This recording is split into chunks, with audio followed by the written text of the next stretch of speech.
जय श्री राम। आज मैं आपको जो बताने जा रही हूँ, कल रविवार के दिन राधा अष्टमी, अष्टमी, नंदाष्टमी है। और ऐसे में अगर आप लोग अपने जीवन में बहुत परेशान हैं, धन आपके पास आ रहा है लेकिन रुक नहीं रहा है, कर्ज से आप बहुत सारे परेशान हैं, कर्ज उतर नहीं रहा है, जो भी धन है ना वो घर में अनावश्यक बीमारियों में लग जा रहा है, जैसे ही धन संचय हो रहा है घर में कोई ना कोई नई समस्या उस धन को खर्च करने के लिए आ जा रही है। ऐसे में एक बेहद और सरल सा आज आपको मैं बताने जा रही हूँ। आप अगर इसको ध्यान से सुनते हैं और कल से इसको शुरू करते हैं, बहुत सारे विधि विधान मैं आपको कुछ नहीं बताऊंगी, क्योंकि हमें हमारा सनातन धर्म जो है ना ये किसी भी चीज से डराता नहीं है। बस आप अपने दिल में, अपने हृदय में किसी भी पूजा पाठ को करने से पहले प्रेम रखिए, क्योंकि हम सनातनी हैं, हम सबके पास घर में घी, धूप, बत्ती, अक्षत, चंदन, पिठिया, फूल, ये सब चीजें होती हैं। गंगा जल सबके घर में रहता है, कहीं कुछ भागने की जरूरत नहीं है। बस आप इतना ही कीजिए।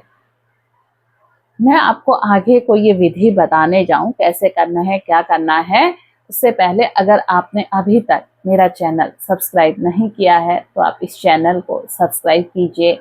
वेदांत ज्योतिष बाय नमिता चैनल से जुड़िए।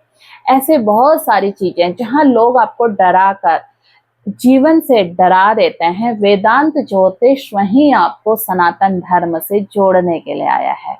कैसे सनातन धर्म बहुत आसानी से आपको जीवन में सब कुछ दे देता है, ये आपको हमारी प्लेलिस्ट पर मिल जाएगा।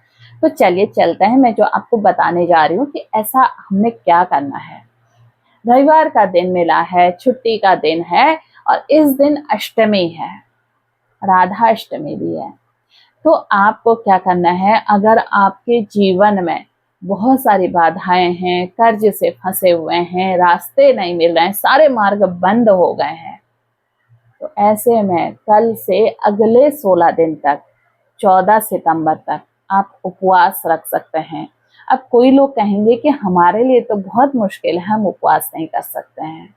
तो उसके लिए एक सीधी सी बात है, आप इसमें 3 दिन का व्रत कर सकते हैं। ये 3 दिन को पूर्णिमा इसमें मेन है। आप पूर्णिमा का दिन ले सकते हैं, पूर्णिमा से एक दिन पहले, पूर्णिमा का एक दिन बाद में भी। एक जिस दिन आप पहले दिन शुरू करेंगे, अष्टमी के दिन तो लेना ही लेना है, फिर पूर्णिमा के दिन और फिर 14 सितंबर को जिस दिन ये समापन होगा।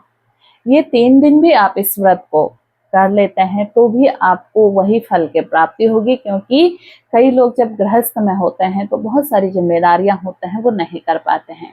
अच्छा, कोई लोग कहते हैं हम ये व्रत भी नहीं कर पाते हैं, तो आपसे एक ही चीज कहूंगी, अगर आप ये भी नहीं कर पाते हैं ना तो वे माँ लक्ष्मी आपसे मान जाएगी, क्योंकि माँ लक्ष्मी ही एक ऐसी माँ है जो बहुत ही आसानी से मान जाती है, क्योंकि भगवान विष्णु की पत्नी है और भगवान विष्णु स्वयं में बहुत ही सरल हैं। और इस समय माँ लक्ष्मी उनकी सेवा में है और आप उनको याद करते हैं ना मन से। देखिए, आप अब याद करने के लिए जब हम मन से याद करते हैं तो हमें उसके लिए सबसे पहले क्या चाहिए कि हमारे अंदर ना तमस ना हो, आलस ना हो। अब आलस और तमस को दूर करने के लिए हमें क्या करें कि इस दौरान हम हल्की सब्जियां, बेल वाली सब्जियां जो बेल में होती हैं वो सब्जियां लें और साथ में माँ लक्ष्मी का आवाहन करें। इस दिन जब आप आवाहन करते हैं तो माँ लक्ष्मी आपकी जो भक्ति है ना उससे प्रसन्न होती है।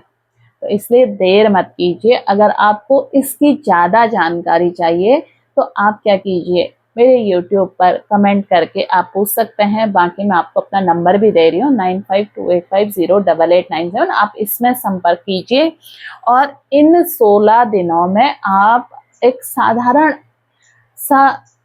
सात्विक भोजन करके भी माँ लक्ष्मी का आवाहन कर सकते हैं। सिर्फ आपको लहसुन और प्याज का अगर आप परहेज करते हैं, देखिए हम श्राद्धों में तो वैसे भी नहीं लेते हैं, तो आप कल से ही कर लीजिए और कल से इस चीज का परहेज करके आप अगले 16 दिन तक इस व्रत को लेते हैं तो आप यकीन जानिए कभी भी आपके घर में किसी भी चीज की ना कमी नहीं होगी।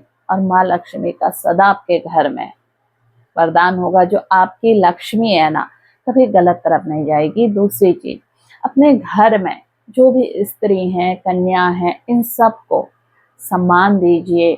और समाज में छोटी कन्याओं को, कोई पढ़ नहीं पाता है तो आप जितनी छोटी सी मदद हो सकती है, यहाँ तक कि कोई स्कूल नहीं जा रहा है तो आप उसको स्कूल तक एडमिशन कराने में भी मदद कर देते हैं, तो भी माँ लक्ष्मी आपसे प्रसन्न होती है। तो माँ लक्ष्मी को प्रसन्न करने के लिए ना बहुत कठिन तप नहीं चाहिए, बहुत सरलता से वो मिल जाती हैं। बस हमारे हृदय में उनके लिए प्रेम भाव जागृत होना चाहिए।